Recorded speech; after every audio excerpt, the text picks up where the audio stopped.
আসসালামু আলাইকুম। জগন্নাথপুরের জনপ্রিয় অনলাইন নিউজ পোর্টাল প্রতিদিনের জগন্নাথপুরে আপনাদের স্বাগত জানাচ্ছি।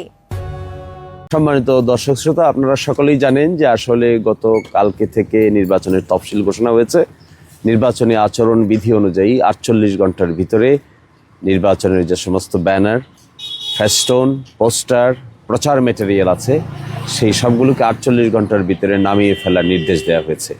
একই সাথে আলোকসজ্জা সহ যত ধরনের প্রচার ম্যাটেরিয়াল আছে সবগুলোকে আপাতত বন্ধ করে নামিয়ে দেওয়ার নির্দেশ দেওয়া হয়েছে। সংশ্লিষ্ট ব্যক্তিরাই তা করতে হবে, যেহেতু এটা একটা আইন, রাষ্ট্রের আইন, নতুন আইন জারি হয়েছে, নতুনভাবে নির্বাচন হবে বাংলাদেশে। সেই জন্য আমাদের পোস্টার আমরা নিজেরাই এগুলো ছড়িয়ে দেওয়ার ফেলে দেওয়ার চেষ্টা করছি। এবং এখানে শুধু এই জায়গায় না, আমরা 2 থানায় যেখানেই আমাদের এই পোস্টার লাগানো হয়েছে, ফেস্টন লাগানো হয়েছে, সেগুলোকে আমরা নিজ দায়িত্বে ছুটিয়ে ফেলছি। তো আমি আশা করব সকলেই রেসপন্সিবল দায়িত্ব পালন করবেন এবং এই পোস্টার, ফেস্টন কিংবা অন্য যে সমস্ত প্রচার ম্যাটেরিয়াল যারা করেছেন তারা এগুলোকে ছুটিয়ে দিবেন। এবং আপাত অর্থে আবার যখন তো নির্বাচনের প্রচারণার সময় আসবে, সরকার কর্তৃক ঘোষিত প্রচারণার সময়, তখন আপনারা এখানে নিজ নিজভাবে এই পোস্টার লাগাতে পারবেন। কিন্তু তার আগে এই পোস্টার এখানে থাকার কোনো আইনগত বাধ্যবাধকতা নেই এবং আমি নিজ থেকেই নিজের পোস্টার সরিয়ে দিচ্ছি।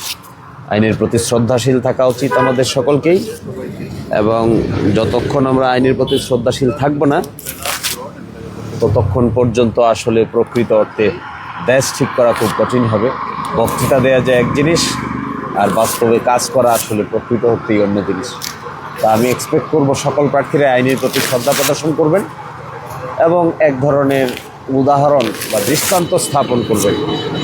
এই পোস্টারগুলো যেন এখানে না থাকে, নির্বাচনী আচরণ বিধি অনুযায়ী আমরা এগুলো ছড়িয়ে দেই এবং নির্বাচনী আচরণ বিধি মানাটাই আমাদের সকলের কাজ।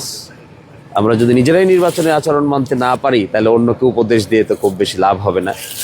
এই জন্য এটা আমি আজকে উদ্বোধন করে গেলাম। আমাদের হাতে যদিও আর 48 ঘন্টা সময় আছে গতকালকে থেকে, তো এই 48 ঘন্টার সময়ের প্রথম দিন যাচ্ছে। তো আমরা চাই আমরা সকলে আইন মানি, আইনের প্রতি শ্রদ্ধাশীল হন। আমরা নিজেরাও তা করতে চাই না, কেউ করুক সেটাও আমরা চাই না।